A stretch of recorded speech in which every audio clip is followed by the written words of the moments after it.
November 11th, and it's Veterans Day, and we have a World War veteran here. His name is Jack Frost. He was in the U.S. Navy from July 1st, 1942 to December 8th of 1945. And he was in the Atlantic Ocean and Pacific Ocean. Okay, Jack? Yeah.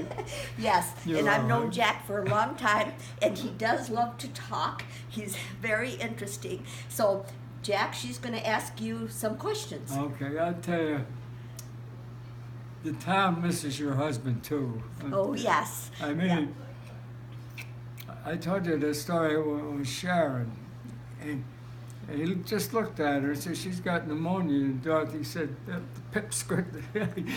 But he and I got along great for Oh, years. yes. You know. And Jack is talking about my husband, who's now deceased, but Dr. Sutton in this community. I think he certainly took care of a lot of people like Jack Frost and the family. Yes, thank you, Jack. I appreciate that. And so, what was probably the most exciting day in the service? What things do you remember the best? I remember I was home on leave in August 6th, and Harry Truman dropped the bomb. And then 2 days later, or 3 days, the 9th, he dropped another one. When we come back from the Pacific, I was out there 15 months, all the islands fighting and everything, and we come back. The captain told us, go home and have a good time, but we're going back. That was Japan. But I went home, I got drunk a couple of days, but then when he dropped that bomb, boy, that was so I got out December 9th. Really? Okay, so you came home and you celebrated because you got home. And you said you got drunk. What did you drink? Beer or wine or what? No, I was a whiskey drinker. A whiskey. at that time. Okay. But I haven't touched a drop in 40 years. I don't Okay. think, 60 It probably years. didn't hurt you. No. Oh, that's Maybe I got all this stuff now. Maybe it got into my system. It found me up. Well, you're doing well. How old are you? I'll be 96 next July. 96 is coming July. You're just doing great, Jack. And I worked for National Biscuit Company for 44 years. They were making boxes, right? Right, and we Nabisco boxes. moved out here and made Marseilles a big town.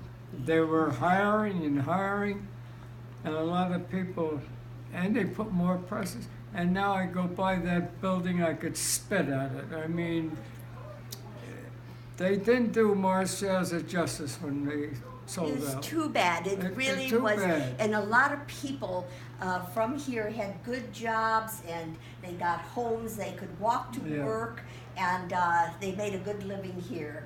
And did you know today, also be sure to see all the Nabisco display that we have at this Seattle Sutton Marseilles Museum. We have a whole cabinet of original boxes and so forth that were made. If you haven't seen that, you tell your daughter Sharon to show you, and it'd be interesting to you. We have a whole display on Yeah. Nabisco.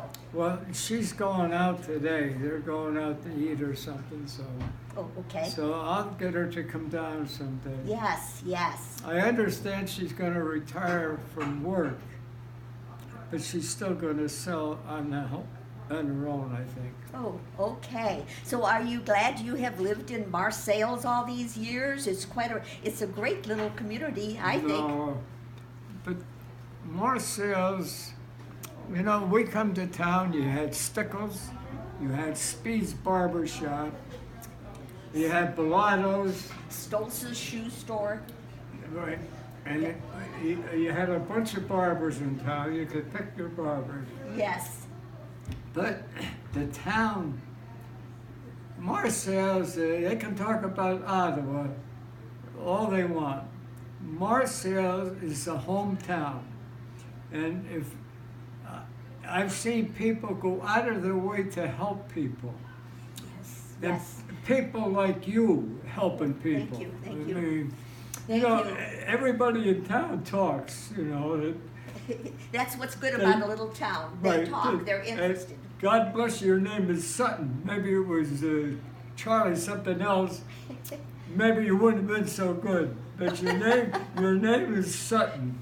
So you have a very good name. Well, my husband and I came to Marseilles in 1957. 57 And, it yeah, and was. you know, he was a family practice physician, so he did know a lot of people. And he always said to me that someday it's payback time, and that's why the family did the big clock on Main Street in memory of him, and also why I purchased this depot and turned it into a museum so that the community would learn about all of the people just like you. Well, just like you said, Hello, Ruth. you're always doing something or helping somebody, so that's good. I tried, yeah. And we need more people like you. Well, thank you. Thank you very much, Okay. Jack. Okay.